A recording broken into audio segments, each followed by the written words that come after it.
Are we live?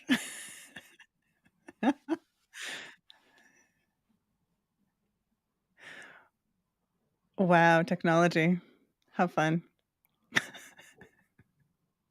Are we on? I don't know. I'm just waiting for the word. Yeah, I think we're not yet.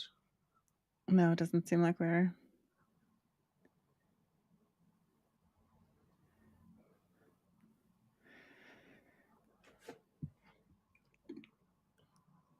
Do you know what's interesting is that both like you and the comedian Alfie Brown have a Yeah. like an enduring interest in humor and No, because my surname's one letter different. So it's not the first time this has happened, yeah, that where someone thought that I would be that guy. And I actually think he's quite good. He's quite funny, and he yeah.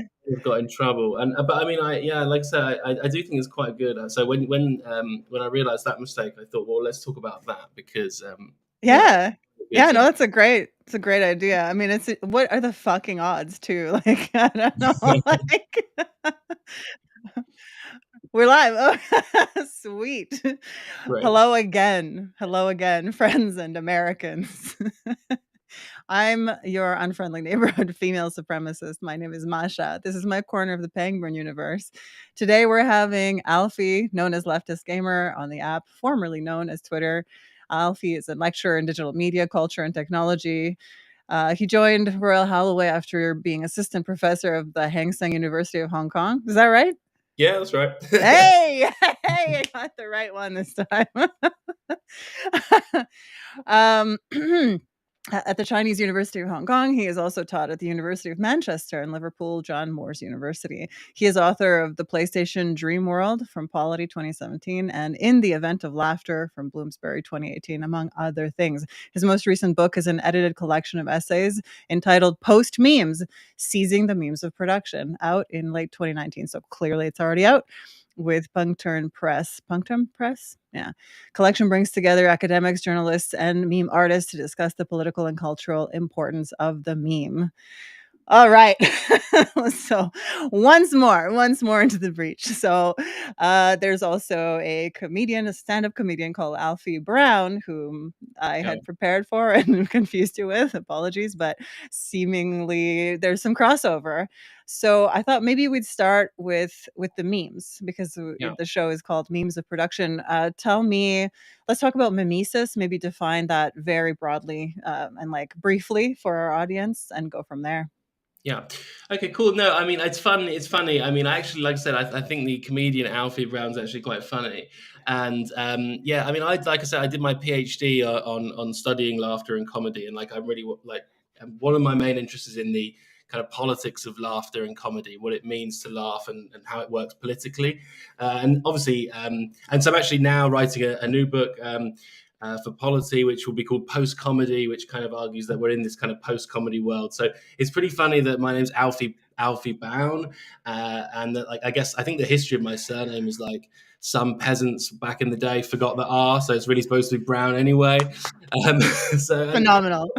I've also always wished it was Brown. You know, like Alfie Brown to me sounds like a real sort of cheeky, chappy London guy, whereas Yeah. Brown's just like you've got to correct everyone. Yeah, yeah. But you have to speak Scouse. You have to be Scouse, right? I With am that. really into this question of comedy, and I write articles and books on the subject of comedy. So it's just this funny coincidence that there's also this comedian, yeah, who I think I don't actually know the story, but he did have like a mini cancellation, I think, for some He did. I outrageous. can tell you all about it. I was going to totally grill him. We'll come to that definitely because I'm now writing a book which is actually kind of about comedy and cancel culture and how comedy has changed in the kind of liberal cultural atmosphere of today. So I'm really interested in this, although I don't know as much about him as he probably knows about himself or you.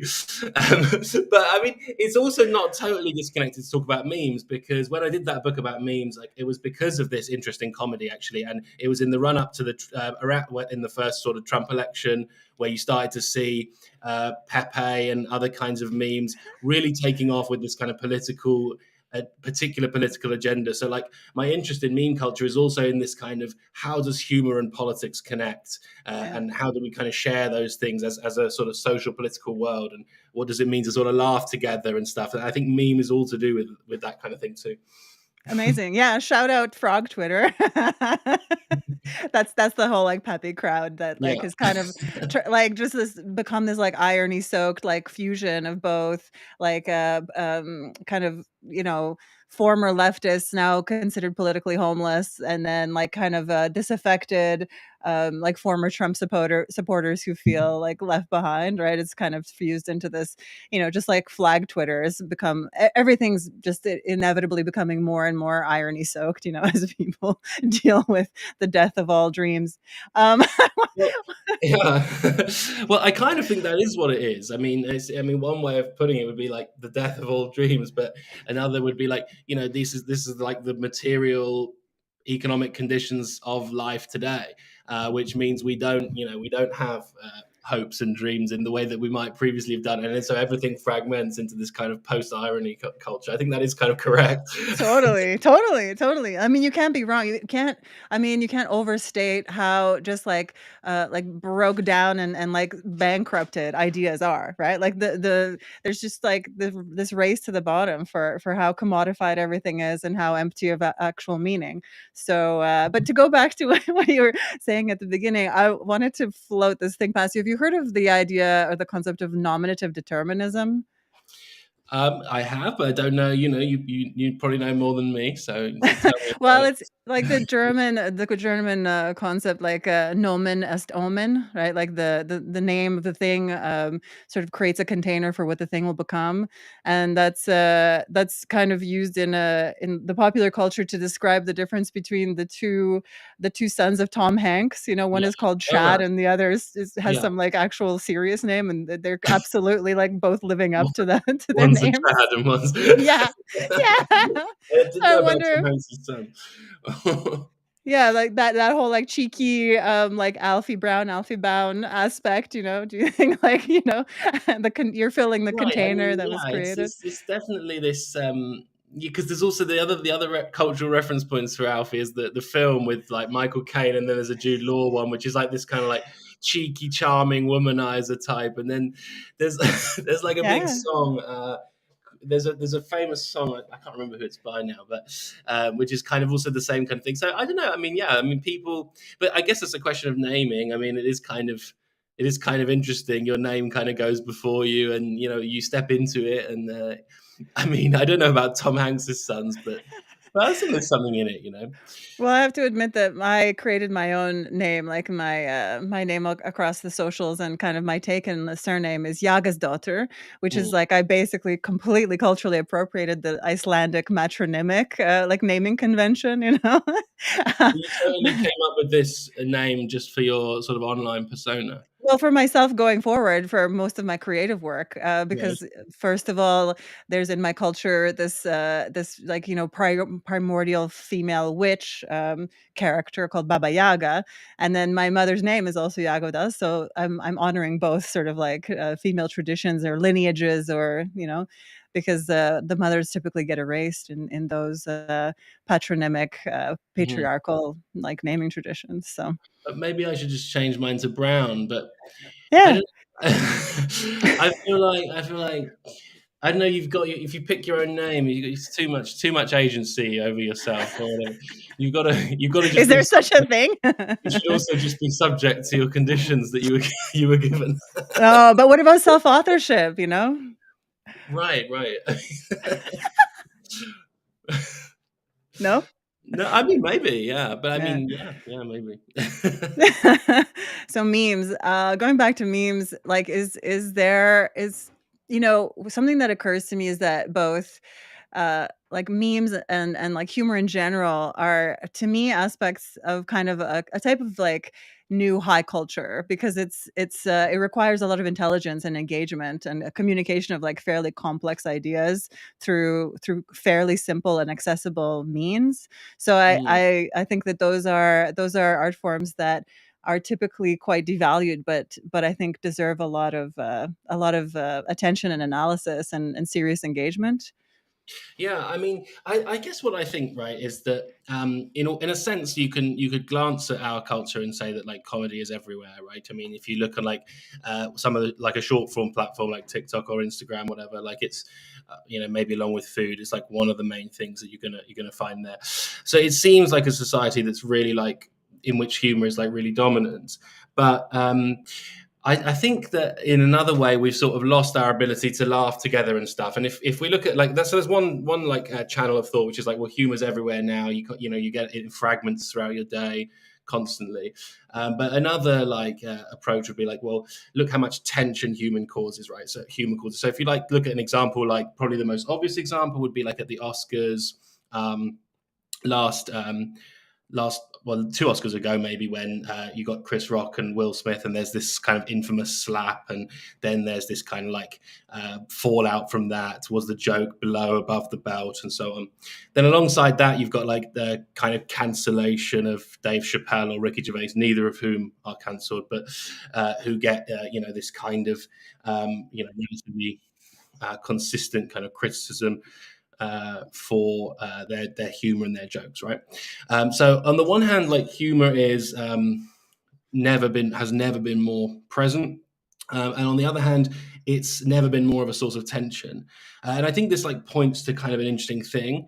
Where and this is where I think that, and I'll come to the kind of Marxist point, I guess, but for now, just this is what for years and years, Freud really simply argued that humor was relief and social relief, right? So society is stressful and full of tension, and humor is a critical mechanism of relief, which allows us to kind of laugh together, take a break together.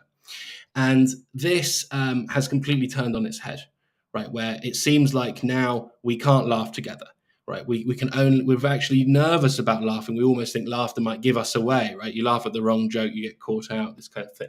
And we want to sort of start laughing with jokes we agree with, right? So we get, one other interesting comedian here would be someone like James Acaster, who I think's shit. But, I think Ricky Gervais is average and James Acaster is shit.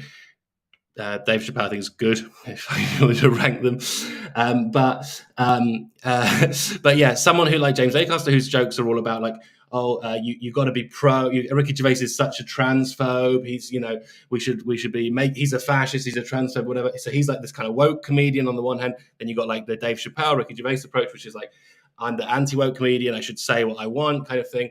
And I think both of these are getting it really wrong. And what they really collectively show is that we've sort of lost the ability to laugh together, and instead laughter has become this kind of social tension rather than a social unifying thing.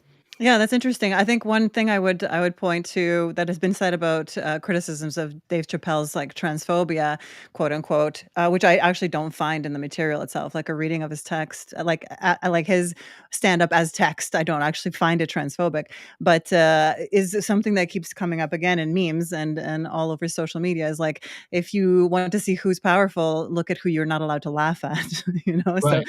there's this myth of like a super suppressed underclass that is facing consistent genocide, but it also happens to be the most well represented and well financed like group of people in the West. Yes. I also think that not being able to be laughed at is a way of not being treated as a human. And Ah. this goes back to my, when I'm sort of pro another thing I've sort of talked about before, but I kind of like trolling people. I don't necessarily do it myself, but I'm still kind of pro it, because I feel like it reminds me of what it was like to be in the school playground and like sort of ribbing, piss taking, this kind of behavior towards each other was actually part of how society forms. And although it can seem like bullying or meanness, which I'm sure I know some things kind of cross a line, and I'm not saying everything should be completely unregulated or whatever, but in general, this is part of how society functions and how we treat each other as humans. So to not be joked about is actually a kind of exclusion of its own, like a kind of weird not treating me like a person type thing, because we're all sort of subjects, we're all people, and humor can be like a really fundamental thing that we all share, which is not specific to certain groups and so on. I think. Right, right, right. I mean, I do find this is not my culture. Like, I grew up in the Balkans. The Anglosphere is sort of a like a third kind of culture and set of languages that I learned. So humor is very different, actually. And then you have the sort of like online Anglosphere like humor, which is a lot of shit posting and trolling, which I regard very highly. I think that's great. It's a form of also a form of social control. And like, if people trot out there with like really bad ideas, like really shit takes, they get hammered into the ground, which I also enjoy.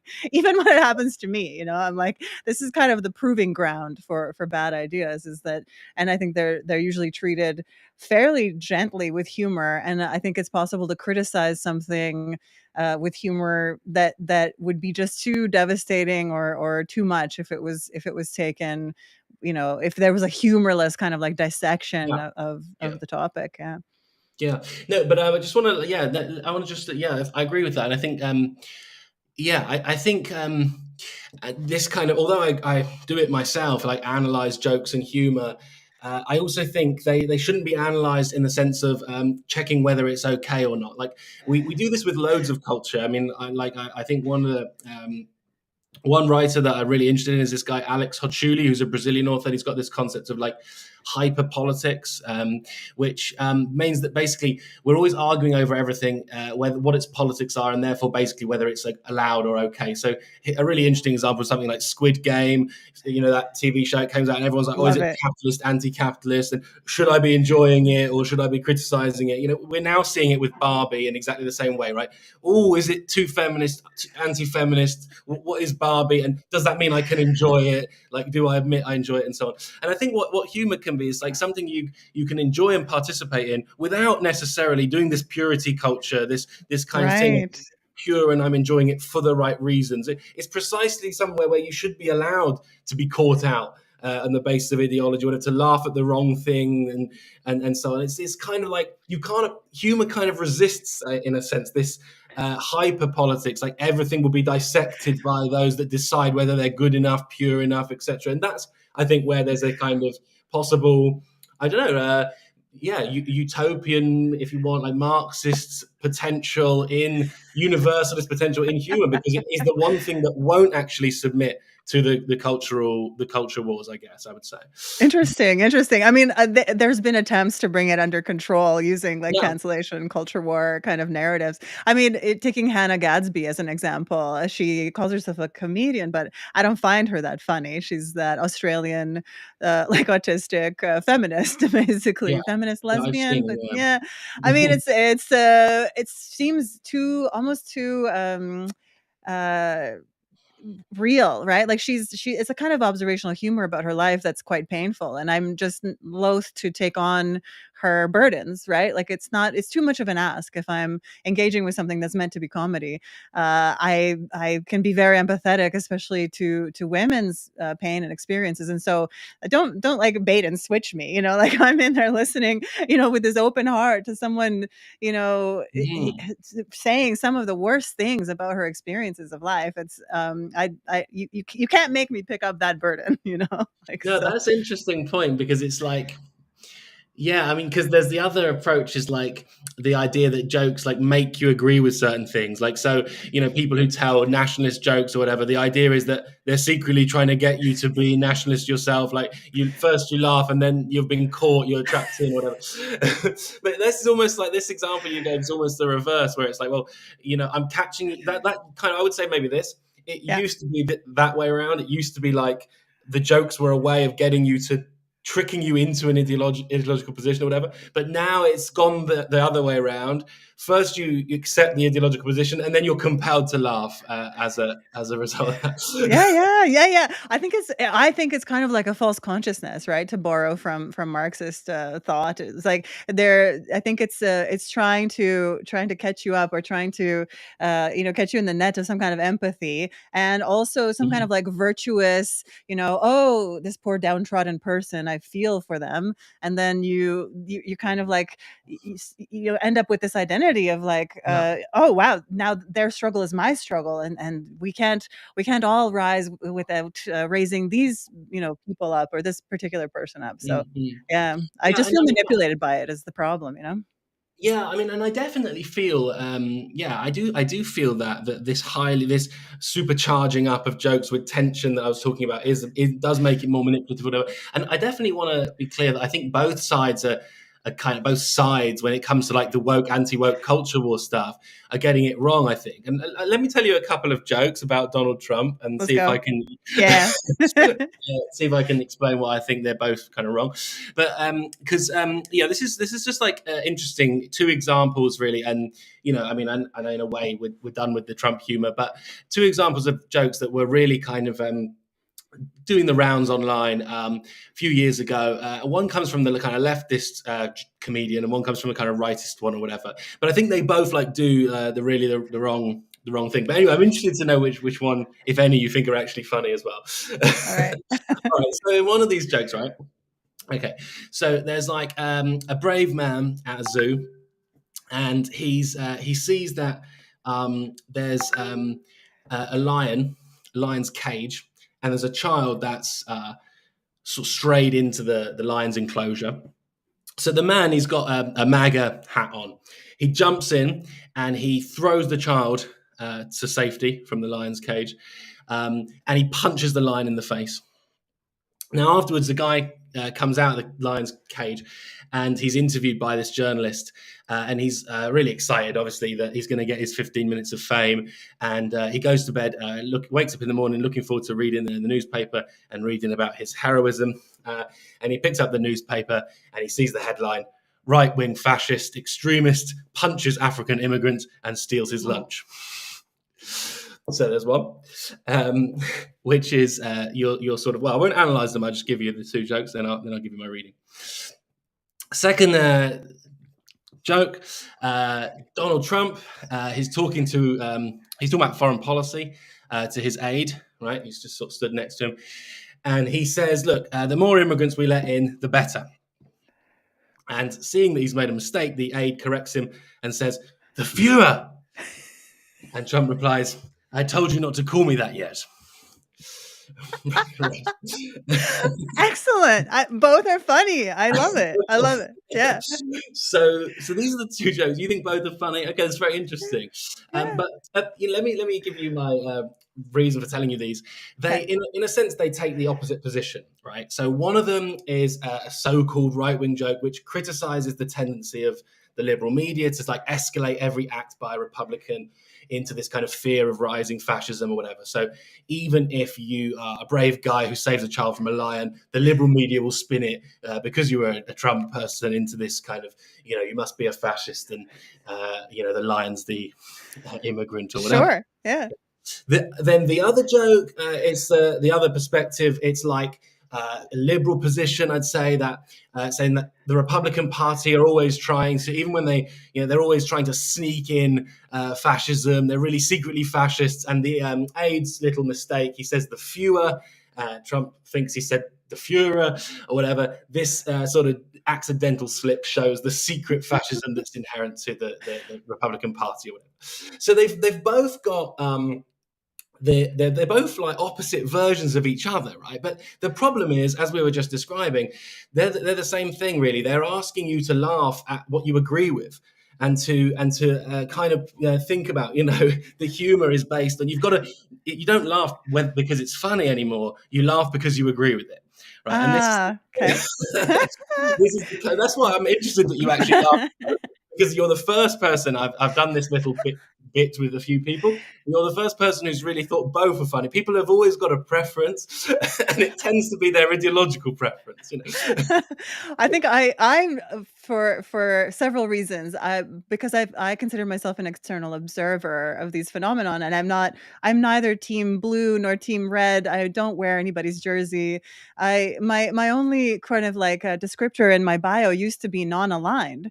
And for those who know what that means, great, historically. And for those who don't, also can get the right idea. I just refuse to be captured by any ideological camp, right? I refuse to be brainwashed into going along with the crowd. And it's never been my way of making sense of the world, to ask myself, is it okay for me to think this? It's just my thoughts are my own. My cognition takes me all kinds of places, and I find both jokes really interesting critiques. And in fact, I don't think either of them code particularly left or right. I think both of them are kind of cynical, both about the media and about sort of the political scene in the modern sense. So I'm down with both for that reason. Does that make sense? Another thing when when you interpret jokes, you can see that there is no one fixed way of taking it. I mean, that racist jokes are a great example of this, right? They can be one person can see it as a critique of racism, another person means it in a purely racist way. And this is there's always this kind of multiple ways humor can be interpreted and so on. So it kind of, this is also why I was saying before, like, it doesn't make sense to apply the puritanical logic of our society to humor, because it precisely won't do that, right? It Right. can always be laughed at differently, and it can always be more than that, I think. And I think, yeah, I think when you feel, I mean, maybe if you're in your position where you, I don't know, you don't feel any of this stuff, but I think, I personally, I feel often it would attach humor to laughter to guilt, right? Like, Oh. oops, this, like, Oh! "Oops, I've laughed." Kind of, I think that stuff's really interesting, because that's where you sort of see how you're not free. You are a subject who thinks of yourself in a particular ideological way or whatever, and you want to be X, but you've been almost caught out into, being complicit in ideology and in the world that you're Right, in. right, So I think right. that can be really, those moments can be really, I don't know, I really. I think that's so interesting because we started the conversation about agency, right? And about self-naming. And I think an important aspect of agency is really, really thinking about who you are, not as belonging to an identity, right? Not as belonging to a group, and like taking the space for yourself to be your own kind of person, like not a liberal, not but also because I come from, like, I was like a red diaper baby. Like, my parents were communists in a socialist Yugoslavia, so it's like raised. I know those things. I know how to code switch into that kind of language. I understand it. And I know that in the modern context, it's again completely bankrupt. Like, there's no like materialist analysis being made of gender, because it's like the whole like new gender ideology, pro trans, new kind of like woke stuff is Mhm. completely superseded any serious materialism that might come out of the West. Like, the West is just like aesthetically appropriating these, like, kind of formerly Marxist ideas, like formerly revolutionary ideas. So I just don't, right? It just like fails to capture my imagination, and therefore fails to capture me as I like as somebody who would identify with it. Yeah, I mean, I want to say something about that Marxist point, the materialist point, which I agree with. But I also want to just ask you before that. But you can't, when it comes to agency, you still can't choose what you laugh at, right? You're not choosing to find it funny, or do you see that as part of your agency, or do you think you're powerless to decide what you laugh at?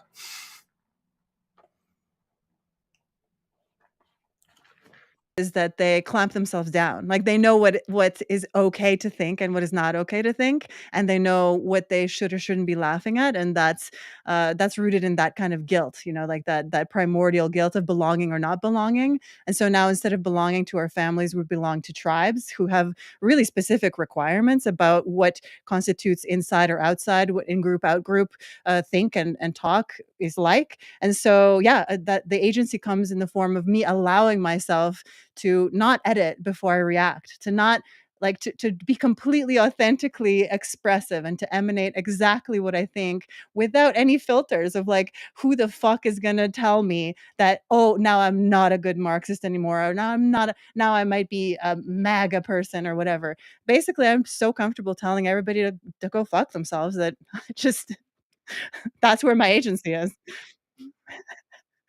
Agree that it's because of the tribal nature of society that we feel this guilt, and the possibility of being caught out laughing at the wrong thing is because of a kind of puritanical tribalism or whatever. On the other hand, I wouldn't know what it was like to try and be my authentic self, and I wouldn't want to know. I would be quite, that sounds real frightful prospect. What? I'd rather stay repressed if, if that's okay with you. Really? Sublimation is a thing that Lacan talks about, right? Like, Yes, well, so, I mean, like, I'm the very gym interested. is part of my sublimation, like, rituals For me, for like the an negative things. Hegelian psychoanalytic position would be that repression is a sort of fundamental social necessity, right? So Of it's course. it's absolutely pivotal that we don't be ourselves, because in order to live in a society, you have to repress, you have to give up something. You can't just live as your raw, authentic self. You have to. So a society starts by accepting your repressed nature, or your giving up of something or whatever, and then it becomes a question of how do we build a healthy society with that.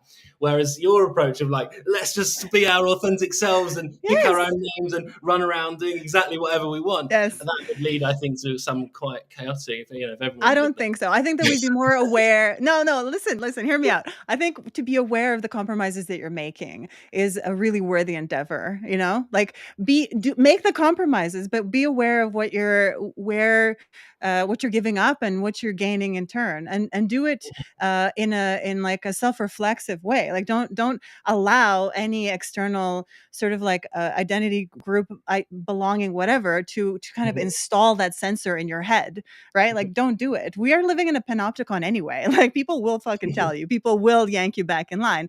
Don't become your own censor before mhm, you've even expressed any aspect of your authentic self, mhm, mhm. No, I mean, I sort of, as I said, I agree with parts of it, but I wanted to come back to something I definitely agreed with, which is what Okay. you said, that this has to do with, material. I think you said a material, a lack of materialism, or a lack of Yeah. a material movement, and a co-option of those. I totally agree with that, and I think that this is also what I think about with is important with comedy and stuff. We're being dragged into talking about it in terms of woke, anti-woke, left, right, but actually all of that is obscuring the fact that this is all actually a result of a declining material world, and the fact that we can't laugh together is to do with the fact that there's no real such thing as a public anymore. Like, you're hardly outside of a private space. We don't hang out taking the piss out of each other in parks and pubs and stuff to the same degree. That's not, Twitter is not the new public, right, or whatever it's called. It's a very private space that's characterized by privatization and stuff. Same for social Yes. media. These are not new public spaces. There are hardly any public spaces anymore, and this is part of our material reality. And I think it has eroded the capacity that we would have had in those spaces to take the piss out of each other, to have those kind of. So I do absolutely agree with you that, yeah, what we're really looking at is a change in material conditions, not a cultural shift. But you're being encouraged to think about it as a cultural thing when in fact it's a material thing. Yeah, yeah, and I think I mean, some things come from sort of like the most like rampantly, like abjectly performative, like low culture or whatever, like the shit takes and the trolling and stuff, which is a real critique of the ideas on the basis of whether they land in that material real space and our real selves in a way that echoes anything real, or are they just these like confabulations, like these completely ridiculous, like totally conceptual, obscurantist like ideas that are being implanted in us to like mimetically replicate and to continue to like perform the function of alienating us from ourselves, right? Just like capitalism does in order to extract our labor. Do you get what I'm saying? Mhm. Yeah, yeah. I mean, it's an interesting one because, on the one hand, yeah, capitalism is well, it requires you to be alienated, as you say, in order to for you to, yeah, well, in order to function as a system with you as a sort of exploited worker. Yes. Um, but it also sells you this promise of authenticity, I would say. Which, so when you say being your Right. true Authentic self, expression. Yep. I'm being Yep. my true self, I'm being free. This is also one of the key ways in which this particular form of capitalism functions, right? It takes away your freedom and alienates you, and it sells you a fantasy of Absolutely. self-expression, Yeah, yeah. authenticity, identity, or whatever. So I think it's easy to fall into a sort of a trap here, because all those people that those culture war types, they aren't. they're just victims of exactly this kind of capitalist fantasy where your material conditions are taken away, your economic power is taken away, your possibility of your, like you said at the beginning, like it's you've got no dreams or it's the end of your dreams or whatever. It is as bleak as that, right? The material reality is you are not going to have the life that you dreamed of. So that is then replaced with a fantasy that you can be your true, authentic self, and you have the identity. And that's why you're sold this narrative that in the old days you'd have had to repress your identity, but now we're progressive, you can have the one that's truly yours. So I'm also very Hell suspicious of all yeah. those things because I think that's precisely how capitalism gets you, if you see what I mean. I do, but I mean that happens on both sides across the spectrum, and this like kind of post-ideological, like late stage capitalism that's metastasized into every aspect of our lives. And I think in the West, I'm seeing this like rampant, like individualism without actual individuality. Like we're all being herded into these ever smaller, like discrete boutique identities, which Yeah, makes right, right. actual, which makes actual collaboration or solidarity impossible. Like where do we find solidarity if I'm a group of one, right? Like I'm, all of these characteristics that identitarianism would like seek to kind of like promote in me as my central self and identity. There's one of me on the fucking planet. How can I organize politically for my, you know for my needs, strategic or Well, I mean, otherwise, right? that's a really interesting question. I mean, yeah, I mean, it's so true, and even historically, I think we can see. I mean, lots of these discourses have been around for much longer than a few years, but even since, say, I mean, to a certain extent, Trump is still there, but we can say maybe just in a general sense, 5 so years ago, you had, a much more of a political movement on the left in the form of like Bernie Sanders and Jeremy Corbyn here in the UK, other people like Mélenchon in France and other places in Europe. Then you had a similar thing happening on the right, with which where the Trump was the biggest, but you also saw it with like Marine Le Pen and so on in France, and it happened with Brexit here in the UK and Yeah. so on. So you had this a lot of like political energy on both sides. Then you got like in 2020 a real return to centrist traditional politics, which is embodied by like Joe Biden and Keir Starmer here in the UK. So and now it feels like now loads of political energy has gone into identity, because it's not, precisely as you say, because it's not going into solidarity, if you want to put it that way. I mean, actually, we use those identity people love words like allyship and solidarity or whatever. I mean, maybe that's an interesting comparison, right? What's the difference between allyship and solidarity? But the point is that the more we're talking about this like identity stuff, the less it seems like there is political change happening, and the less we are building movements and stuff. So I do agree with that aspect. I think of what you're saying. Yeah. Yeah, no, I think you've understood me perfectly. Yeah, and I do think that it's deliberate. That's the other thing. I don't think it's accidental at all. I think that's why it's being so pushed to the foreground, across all conventional media as well, right? And it's meant to be. It's like a new marketing campaign. Like, people that were trained in motivational interviewing. I don't know if you're familiar with that technique. Um, see it as a kind of, it's like a creation of this sort of like fantasy future self that is kind of perfect, right? And so So tell me about motivational interviewing, because that sounds like weird and it is interesting. weird. It uses aspects of like cognitive behavioral therapy and like neuro linguistic theory and all this kind of stuff. And oh, sorry, something's coming through my Oh, headphones. All right. right.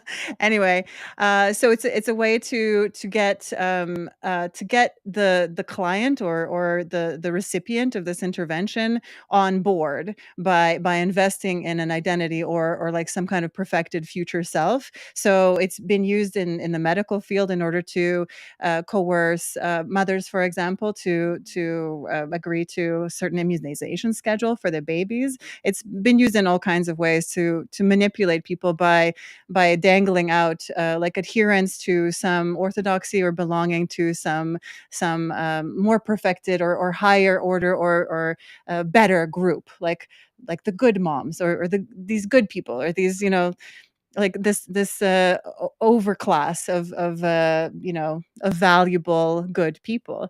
So anyway, I think that these are manufactured Yeah. like social movements basically.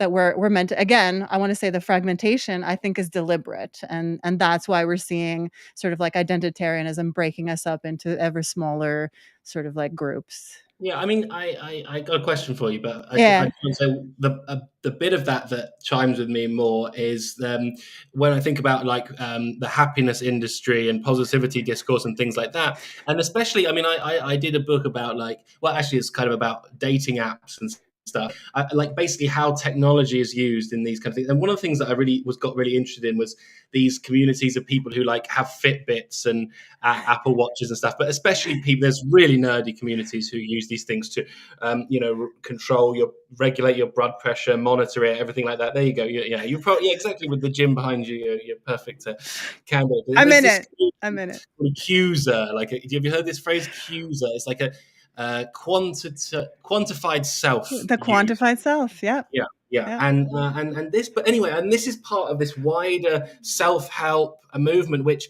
really what it's designed to do is make you accountable.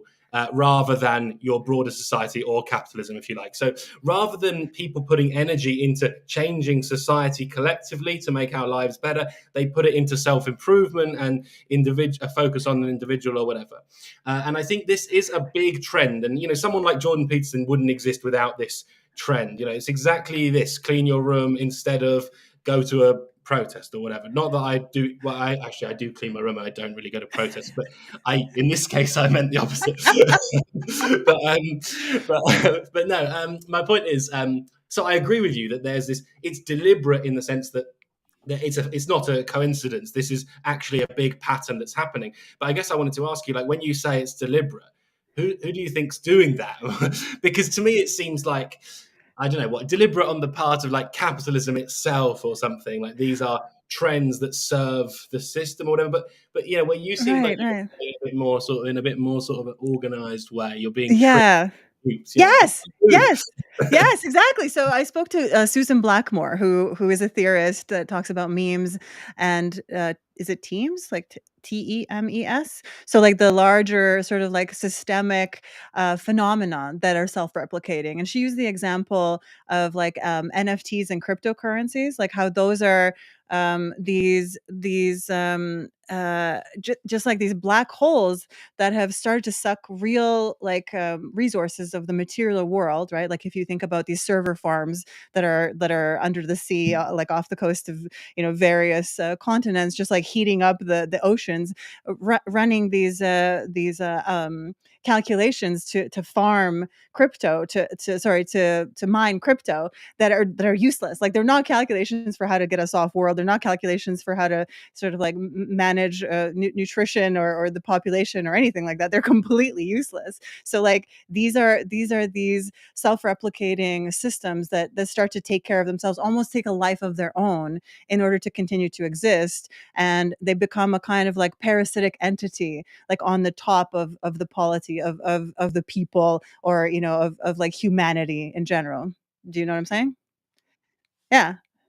So that's what it's. I think it's like a survival mechanism on the part of a basically like failing, sort of like globalized, capitalist, like end stage, end of epoch kind of um, animal consciousness, something, I don't know, right? Hmm. Yeah, interesting. Yeah, I mean, let me tell you another little thing and see what you think about it. All Because right. another thing I was like, this is from when I was doing all this before this stuff on comedy, I was working on like how is digital technology changing desire, Yeah. and one of the interesting things I went to, I did a talk in China about WeChat, the Tencent. Company, and I was like slagging it off or whatever. And at the end of the talk, these two like they look like lawyers came up to me, and I thought, oh shit, like I'm gonna get in trouble now with like Tencent's lawyers or whatever. And these guys said, oh, we're from Alibaba. Which is, if you know what that is Jack Ma's. It's like the second or third biggest tech company in China. I said, oh right, okay, so they'll be pissed off then. And they said, oh, you hate Tencent, right? You hate WeChat. I said, yeah, yeah. And they said, oh well, maybe you love us. We're Alibaba. And I thought, no, no, you're both evil, you know. But they said, oh, why don't you come to this place, Cloud Town, which is like their Silicon Valley hub, right? And we'll show you some of the amazing stuff we're making. And in this city in Hangzhou, it's like the oldest city in China, and it's also like a prototype smart city where Alibaba is like developing its new systems and structures for like the smart city of the future. So it has loads of weird things like traffic lights that count how many wrinkles you've got in your face and then decide you might need a bit longer to cross the road if you're too old or whatever. And things like that. And anyway, one of the things they showed me was this car. And I said to the guy, like, what's the most impressive thing you've got? And he says, this car. And I said, okay. And it was a car manufactured by the German car manufacturer Rover and Alibaba, like a co-manufactured project. And I said, what's so cool about this car then? What's so impressive about this car? And I was expecting him to say like, oh, it's the fastest car in the world, or it's the car that can never crash, or the car can drive itself or whatever. And he didn't say any of those things. He said, the car knows when you're hungry and what you might like to eat before you do, right? And at the time I thought like, oh, what a pile of rubbish, like why does that matter? But when I really thought about it, I realized that this is actually the most important thing about the car, because basically the way it works is it reads all your history of data, it reads through your photos that you've shared on social media potentially, it reads where you've been and what times, credit card receipts, etc., etc. And it learns that maybe at 4:30 on Tuesdays you like having sushi, but you don't realize that, but the car knows that. And at 4 o'clock on Tuesday, it says to you, hey, why don't we like drive you to this sushi restaurant and you can have the sushi there. And I said, why is this, why are you doing this? And the guy said, so that we can make people go to places that take Alipay instead of restaurants that take cash or WeChat Pay, which is Tencent's payment method. So it's a tiny reason, right? And this is why it's a question for you, right? Because on the one hand, I find this really scary because it shows that you precisely don't have any agency. Right? What you think you want isn't. It's already mapped in advance, planned, edited, and you take an action, and it's in the service of corporations or whatever. But also, they're not doing it to be your overlords like in a Will Smith movie or something, right? they're just doing it to nudge their profit here or there or whatever. So like, I mean, you know, what do you think of an example like that? Does it scare you that we're living in this world where your very desires are being mapped and planned out and edited in advance?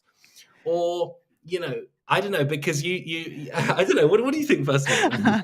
I mean, I think the thing that first like occurs to me immediately is that this is a kind of like being anticipated in all your desires that is like the perfect lover actually, or you know, like a return to the womb almost, you know, like it's this like pre-consciousness, pre-agency, like subject as self, like Hmm. style of being. It's horrific to me. Like you might as well be, you know, plugged into the matrix in like one of those, you know, baths and just like be experiencing completely, you know, digital non-reality. Like why even bother moving your body around at all? Like that's where I get with that, honestly. Well, actually, it's really interesting you say that because that's what I wanted to do with that. It's connected to like dating apps and contemporary ideas of relationships. Because as you say, it's this Yeah. imaginary like other that knows you better than you know yourself. You know, and that is, I suppose, the prototype for that is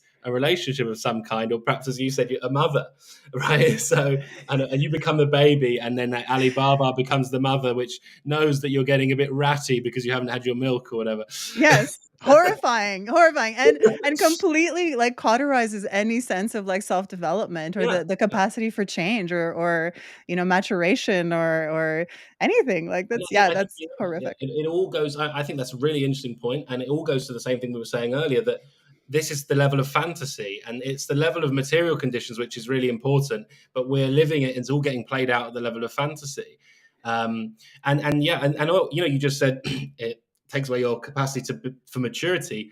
I do think we are a generation who don't fully become adults now, precisely because of the material conditions plus fantasy that were being sold.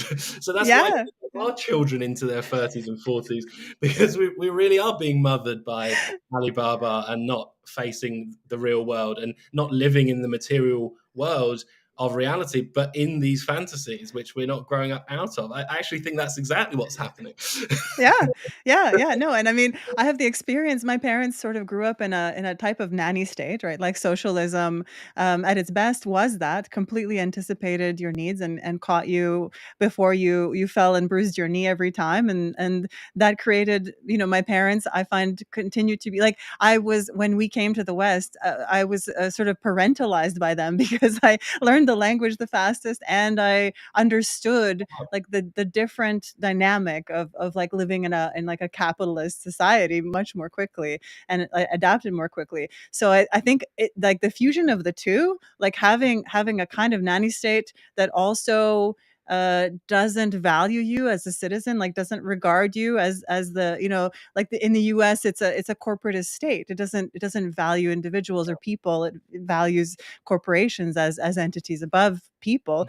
Like that's a completely dystopian nightmare for me, like Yeah. I agree with you, yeah, and it makes sense that it would that there'd be a whole. I mean, two comments. One would be again, not to I don't want to mention Jordan Peterson too many times, but again, he fits into this model exactly. He's part of that fantasy of of the not of the never of the always being parented or whatever, instead of the material reality stuff. But also, it just occurs to me what you were saying. It's there must be a whole generation actually. It must be very typical for that to happen in like when people migrate to the US, and then the kid like learns the language quicker and ends up kind of teaching the parents how to live in the US or whatever, and that like gives a completely different like trajectory of growing up, and that must be like very common actually. it is, yeah, no, among my generation, there's this, thread of, like, kind of cynicism too because we grew up trying to protect our parents from all kinds of scams, like those, multi-level marketing things, like, I remember my mom thought that she was really making friends with the neighbor woman, but it turned out that the neighbor woman was trying to sell her Avon or whatever, you know? Like, it's this, also not just the commodification of everything, but every relationship is transactional. That's another just, like, kind of stunning revelation that not only does like you know this kind of social contract is just utterly broken, and I think it takes a while for people who have either lived in this kind of cotton candy world as the intelligentsia in like formerly socialist or communist states, and the people who lived in fantasy lands or in video games, collaborating happily with others all over the internet. These are like harsh realities, which I understand why people don't want to be fully present in real actual material reality, because I'm sure it's quite shocking. Yeah, and I also think this is where I'd go for more like what you said, that I think this is deliberate and not necessarily saying that there's three or four blokes up there deciding what to do, but I don't think it's people individually, they don't want to confront reality, so they choose to play video games or go live in a self-help world or go to the gym all the time. I think like Hey, hey, hey, hey. I like all that. I like all those things, but I don't do the self-help. I like go to the gym and video games. Me too. Yeah. but I mean, it's not. You're actually not supposed to. This is really not. This is really how I'd say what you really are encouraged into these fantasies rather than to confront your. So it's very difficult to, I think, for people to come out of those fantasies and see their material conditions for what they are. And we're all getting jobs later, getting homes later, some maybe even never getting relationships later.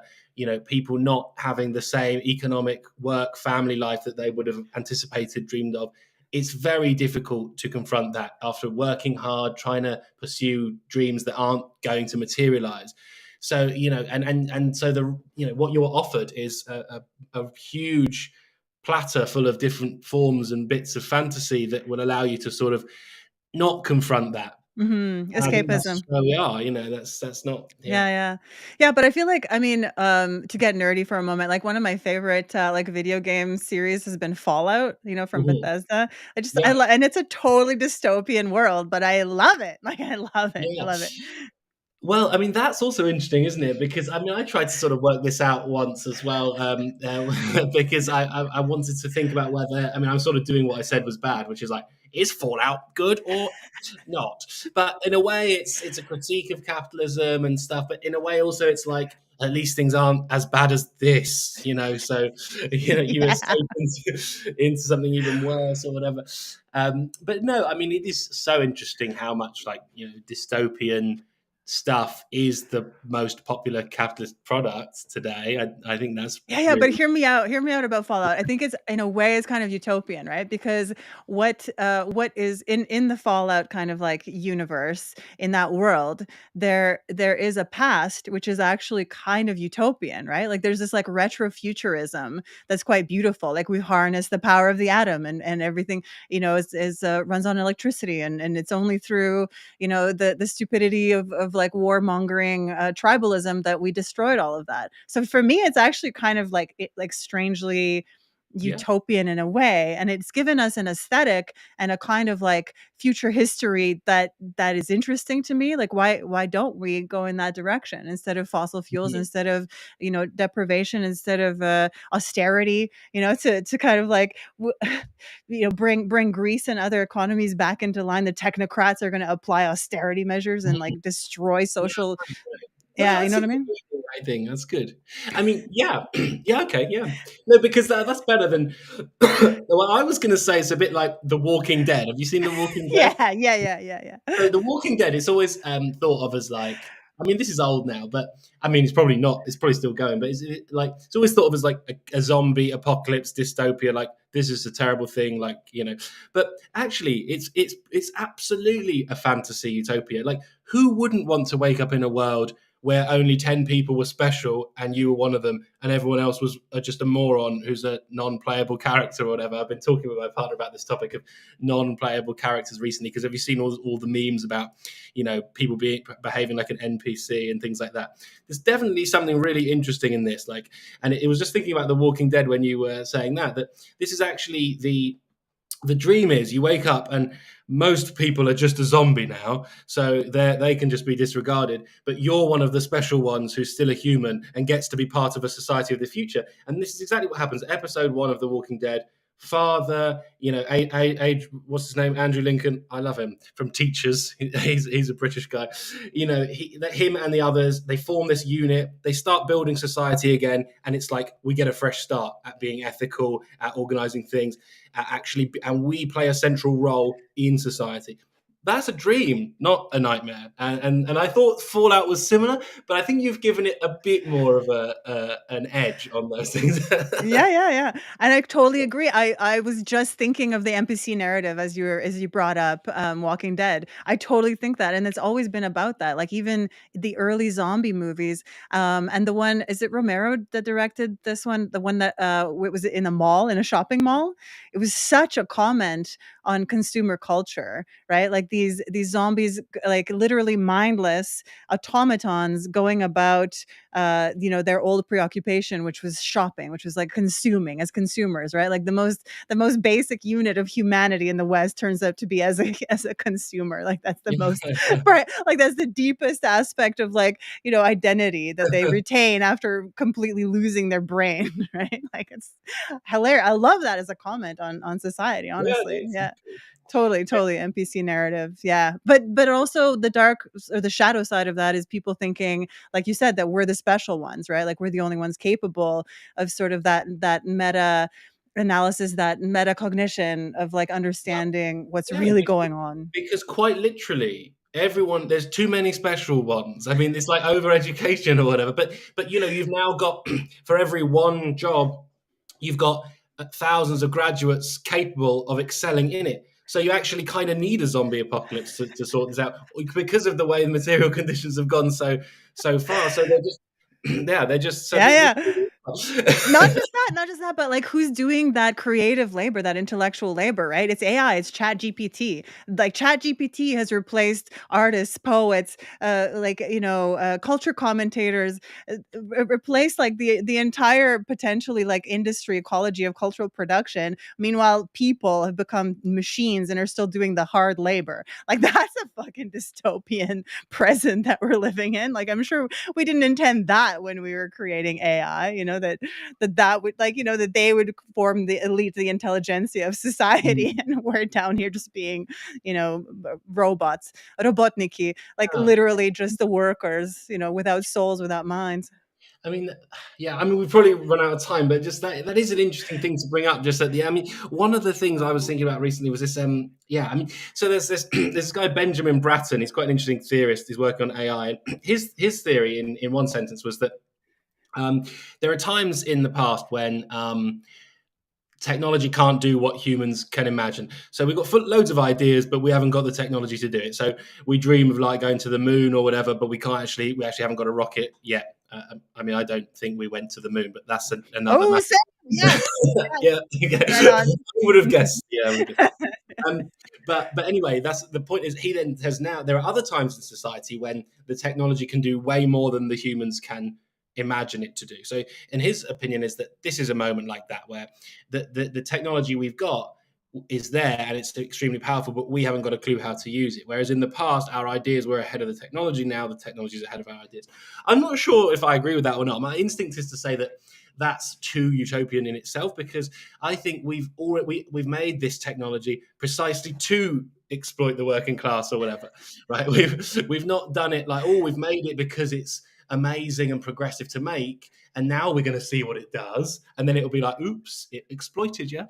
I think Yeah. very well what they were building, and if we had like a state-owned Silicon Valley, it would build different things to the ones that are getting built today or whatever. But anyway, I think you raise an interesting point. But I'm just saying it's no coincidence that these machines are taking your jobs, because they were made by To do communities that. of people who want to take your jobs. Yeah. Yeah, yeah, yeah, of course, and, like, reduce the value of human labor, to basically as close to 0 as possible, so that we become resources to be strip mined in a different way rather than exploiting our labor, yeah. The attention economy among those, like, I don't know, it's an interesting what an interesting and, like, terrifying conversation with. I mean, we talked about. I didn't expect to talk about these things, but I actually think this is a good format. It feels more like having a chat over dinner or something. But I Yeah, really like yeah, yeah. it. Yeah, awesome. Me too. No, I'm having a great time. I was like feeling anxious about like not preparing properly to speak to you Yeah. specifically, but no, I'm that's it's so interesting. And I've spoken to a lot of people, and this is the thing.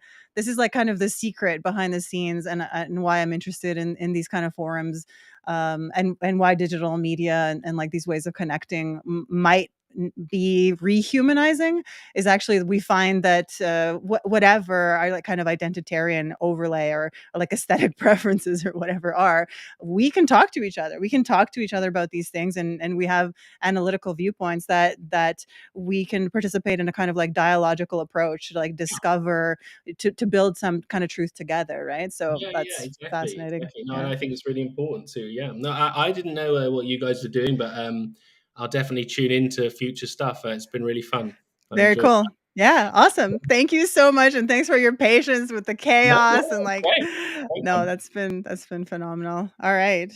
Okay, Masha. So do I just and that's it? I've done what? Well, Okay. why don't you tell our audience where they All can right. find your work, and, where they can follow you, and all of that kind of good Yeah, I stuff. mean, I've got my Twitter there in the thing, Leftist Gamer, and my magazine that I edit is called Sublation Magazine. It's like a political magazine people might be interested in reading and so on. But yeah, no, thanks for listening, and for yeah, it's lovely to be part of.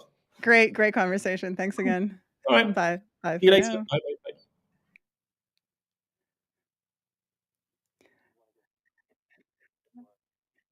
All right. Well, to my dear listening audience, thanks for bearing with us. And again, it's been chaotic but phenomenal. That's how human communication and connection and affinity goes. It's usually messy. So I hope that you'll join us for future broadcasts on the Pangburn universe. Where, of course, on Rumble we have a Sunday show where all of our broadcasters like to get together and talk about what's current and some of the issues, and we often disagree disagree and butt heads, and hopefully demonstrate how to disagree in a productive way, in a helpful way. So I'm really glad to be with you again today, and I hope you'll join me again. I'm on every Wednesday live on Rumble and YouTube, and follow me on socials. I'm Yaga's daughter, or Masha Diaspora. So thank you very much for being with us, and see you again soon. Follow and like and subscribe. We need to be able to have conversations without feeling like we're going to say something that gets us thrown in jail because people happen to be offended.